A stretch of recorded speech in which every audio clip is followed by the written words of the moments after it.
Hi there, welcome to House Plumbing Disasters, and I'm about to document for you a plumbing leak I've had in my basement, which I've just now discovered. It was actually discovered 24 hours ago, and I'm going to attempt to fix it now. Here's what happened.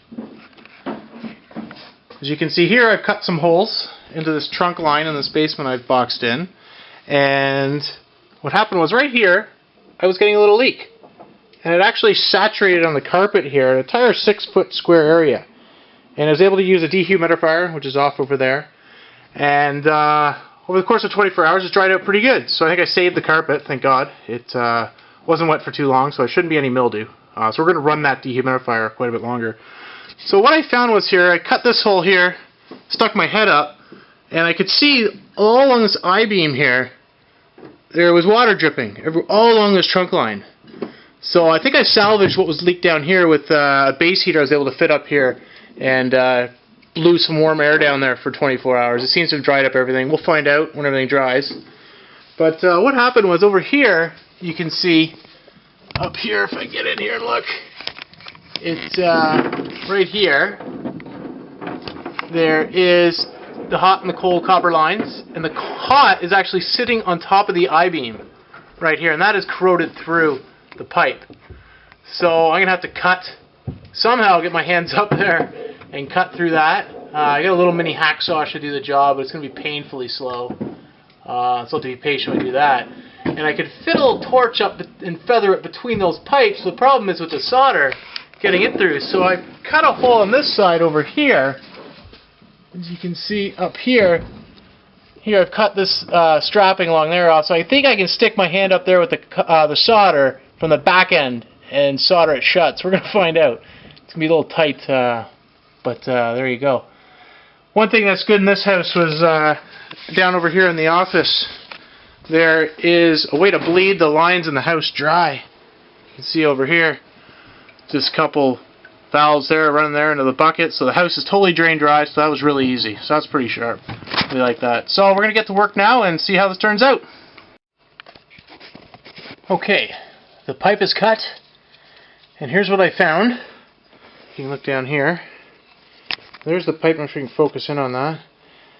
It looked like there was a bed of solder. If you can see that. There, it's kind of out in focus. But the pipe was laying on top of the I-beam. So I'm not really sure, because it doesn't look like I can tell if anything was leaking from there or not. But it's certainly suspect. So what I'm going to do is I'm going to cap off the line here. Let me see, right wherever it is here.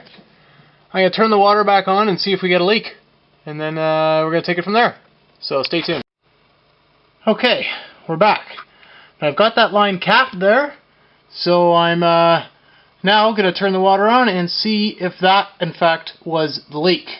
If not, it might be coming through that cold pipe. It looks okay when I'm up there, but this diagnostic test will tell me for sure.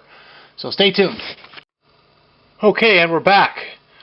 Well, I've turned the water back on, and guess what? I see drips coming from this line at the elbow. So good thing I did that test. So now I know I'm going to, hopefully it's the other side. So I'm going to now cut the other pipe out, and we'll take a look at that elbow, see if I can find the leak. See. Okay, here we are. Here's the piece now cut out of there. And it looks like on the elbow there, it was tucked against a joist. And it looks like there wasn't enough solder in the joint there. You can see some calcified water dripping down the side there. It just looks like that's where the leak was. Plus, I could hear a little hiss coming from one of the two pipes on top of the I-beam. So I was 99% sure that's where the leak is. Hopefully it's not up farther on the standpipe. Otherwise, I'm totally foobarred. So we're going to dry fit everything here and weld it all, get it back into place, and test the cold line. I'm going to leave that cap on the other one up there and see if that stops it. So stay tuned. Okay, the cold line has been soldered back in, and there is good news. There is no drips. It's a tight seal, it appears. So that's good news. So now I'm going to sweat off that cap there on the hot line and dry fit the rest and solder it in. And hopefully that'll be it. Check back soon. Okay, the moment of truth. Everything is resoldered. Everything looks good. So now we will turn the water back on and see if we have any leaks. And God bless, let's hope we don't.